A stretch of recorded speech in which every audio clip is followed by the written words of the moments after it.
dan itu nggak mungkin sebenarnya.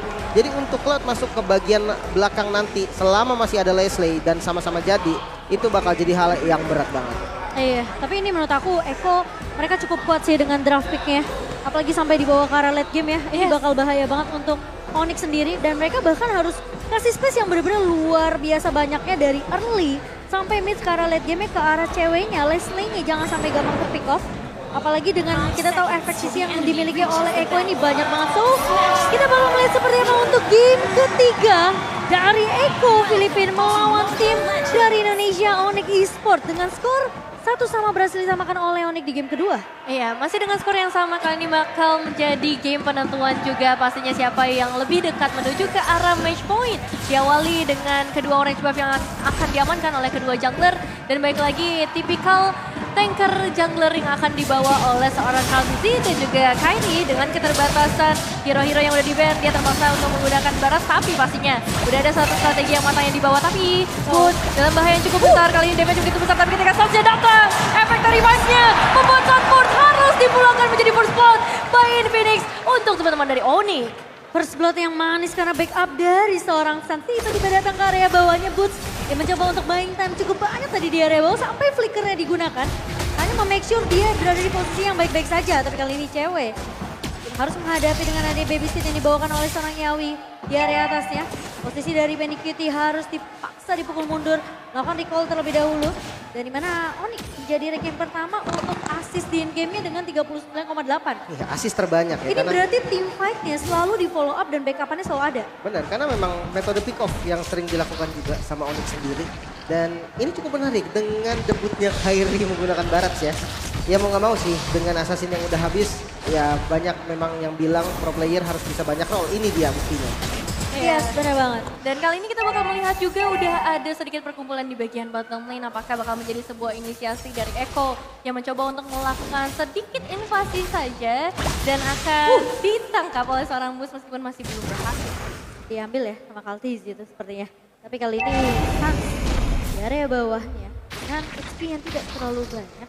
Ini harus ada backup yang datang dari seorang T-Boy. Melihat juga kali ini sudah melakukan pull ke area turtle yang pertama. Tapi Boots sudah mulai datang T-Boy. Lawan Viwan tapi ada satu buah Warrior Dragon yang ke altar dibuka begitu saja. Kali ini mencoba untuk bertahan terlebih dahulu dari Sans-nya. Pemain-main dari Eko bakal coba ditahan dan Kairi tumbang kali ini. Sementara masih mau lebih. Sampai masuk. Dan bahkan Boots bersama dengan T-Boy sepertinya akan tumbang. 4 pemain hilang.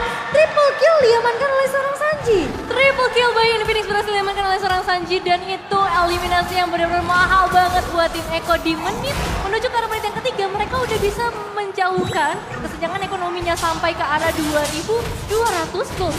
Iya dan bahkan Enchanted Talisman udah jadi untuk Sanji. Karena ya efek dari triple kill tadi. Ini dengan Enchanted Talisman cooldownnya akan nge-boosting. Dia nggak akan mundur-mundur karena Paramis sendiri udah punya pasif untuk bikin darah dia kayak seakan-akan unlimited.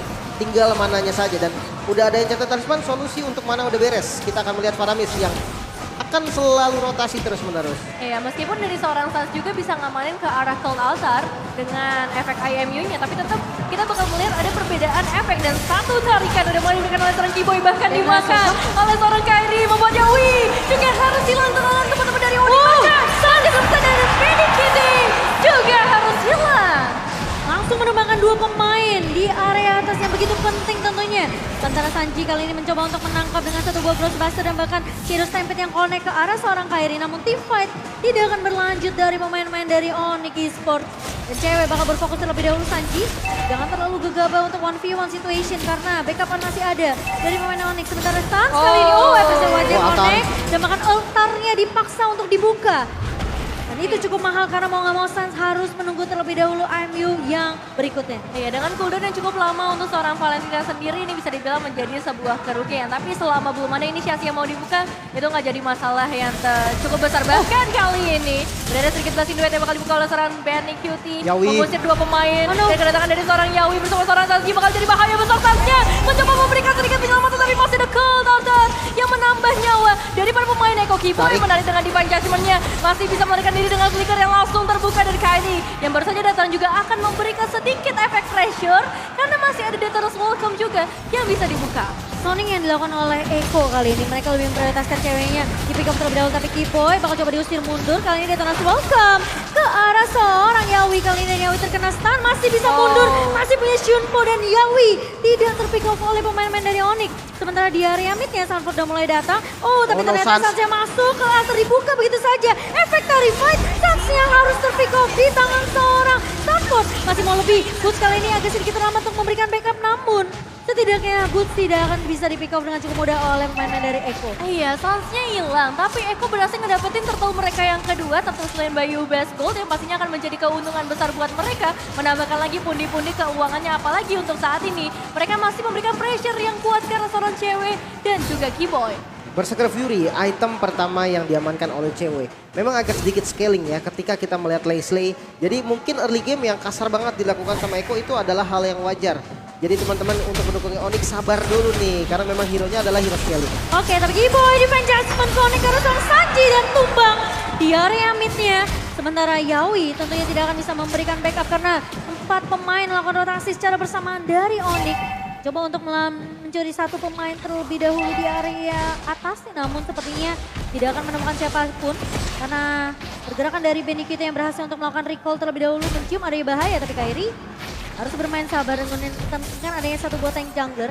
Kali ini Kairi harus menjadi garda terdepan yang begitu kuat, sementara efek Fight diberikan oleh ke arah Kaltizi kali ini. Dan di area midnya, landing yang coba dikontrol oleh pemain-pemain dari Eko. Ini harus diwaspadai juga sama Onyx. Tapi kali ini lihat Yawi, Flicker masuk dengan Wave Dragon dan cewek tumbang kali ini. Harus agak bermain lebih sabar, tapi kali ini mulai masuk dengan satu buah basic duet. Dari Benikita dan Keyboy tumbang. 3 pemain dari Onyx hilang begitu saja di area atas. 9 berbanding 4 yang berhasil diamankan oleh Iko. Bahkan kali ini mereka ngedapetin juga karena outer turret di area top lane. Keuntungan yang besar banget karena 4.000 gold yang udah berhasil mereka amankan dengan inisiasi yang manis banget. Yawi dengan cownya udah mendapatkan 7 assist loh, Lip. Wah, ini sebenarnya satu power hero juga ya dari Yawi. Kita lihat dengan mekaniknya yang begitu rapih dengan cownya dive in ke dalam turret. Ditambah ada altar yang siap nge-backup dia untuk jalan keluarnya. Tidak tumbang jadinya. Nah, ini menjadi keuntungan besar pastinya untuk Eko. Bahkan ketiga. Tapi ini sulit banget karena pemain-pemain dari Eko mereka terus snowballing dan bahkan Sanford bakal coba dikejar. Sementara backupan yang baik dari Eko dan bahkan Turtle Lane Bayu Best masih bisa diamankan oleh Eko. Tapi Sanji menjadi threat terlebih dahulu. Kartizi nahan di area depan. Dan pemain-pemain dari Eko kali ini masih memiliki keuntungan yang menurut aku mereka berhasil numbangin Kairinya. Mereka juga berhasil untuk menumbangkan setidaknya kesempatan dari Onyx untuk melakukan kontes ke arah Turtle. Dipatahkan begitu saja. Clean Turtle ya, 3 Turtle berturut-turut berhasil diamankan oleh Eko. Tanpa perlawanan yang begitu berarti, bahkan tanpa perlawanan dari segi eliminasi yang terlihat dari tim Onyx. Dan masih kita akan melihat seperti apa perlawanan yang diberikan dengan Sans. Gold Altar yang sudah dipegang ini bisa menjadi salah satu jawabannya juga sebenarnya ketika tim fight dipaksa oleh seorang Yawi. Oke, ini harus sabar sih dari Onyx. Perbedaan networknya udah terlalu jauh. 5.000 dipegang oleh pemain-pemain dari Eko Philippines. Sementara Golden Staff di tangan Benny Cutie harusnya dengan perbedaan level yang bisa dibilang ini cukup agak sedikit memberatkan pemain-pemain dari Onyx. Dan lihat dari networknya 6.600 di tangan seorang Benny Cutie.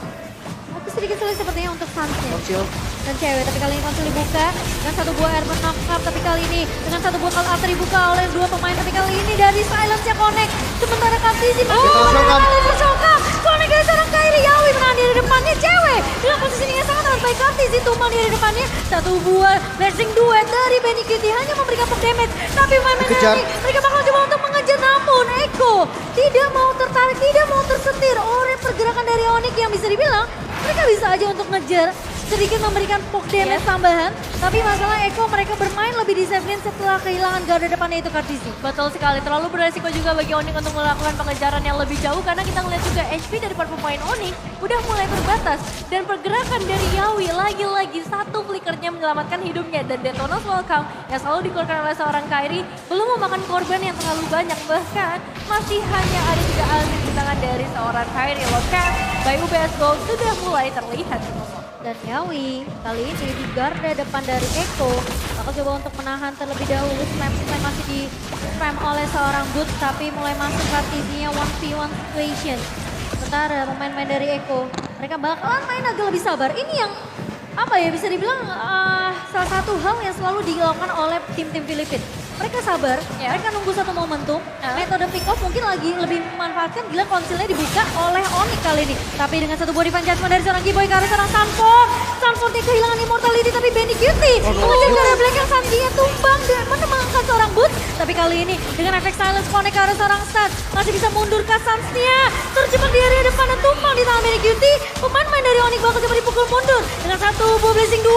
Sanji terlepas jauh-jauh dan bahkan Sanji-nya tumbang kali ini. Sementara pemain-pemain dari Onyx mencoba untuk mundur namun sepertinya bakal sedikit sulit. Satu ultimate snipe dari seorang cewek membuat Eko tentunya masih bisa bertahan dengan damage yang menurut aku belum cukup seperti dari cewek. Iya, 4 pemain harus hilang dari tim Onyx dan tentu saja untuk Lordnya ini bisa diamankan dengan mudah oleh para pemain dari Eko dengan tanpa adanya kontestasi. Dan kalau kita ngeliat fight yang baru saja terjadi memang inisiasi demi inisiasi yang bagus banget. Awalnya memang konsil dibuka oleh tim Onyx tapi ternyata ini malah menjadi sebuah bumerang ketika belum ada damage yang maksimal yang bisa mereka keluarkan. Bener banget, dan sementara kalau dilihat ya posisi dari Boots-nya tadi, dia ke arah depan karena udah pakai split sprint, mau nggak mau dia harus maju. Kenapa? Karena kalau dia berada di dekat temannya dan Paramis dari Sanji tadi udah mengarah ke sana juga, bisa rata di tempat semuanya kalau kena Ghostbusters. Jadi emang kita melihat memang tadi Boots-nya kok kayak maju doang, ngapain Boots-nya? Itu menghindari damage yang bahaya banget nantinya dari Sanji ke arah teman-temannya. Iya, tapi ini sepertinya harus ada penetration. Karena lihat Yawi masuk dengan duel Dragon. Connect ke arah seorang cewek, tapi cewek masih coba bertahan di area tengah pertempuran. Sementara Sans mencoba untuk memberikan backup, tapi satu Bow Blazing 2 dari seorang Benny Cutie. Dua pemain hilang dari Onyx, sementara Keyboy mencoba untuk menarik ke Sanford, namun ternyata damage dari Onyx tidak begitu cukup. Dan bahkan pemain-pemain dari Eko hanya kehilangan Kartizi karena Lordnya kali ini udah mulai masuk ke area base turret bawah. Onyx mereka mencoba untuk melakukan pertahanan terlebih dahulu, dua pemain yang tersisa. Sementara Kairi mencoba untuk bertahan, tapi Kairi terkena damage yang begitu sakit dari Eko dan Keyboy.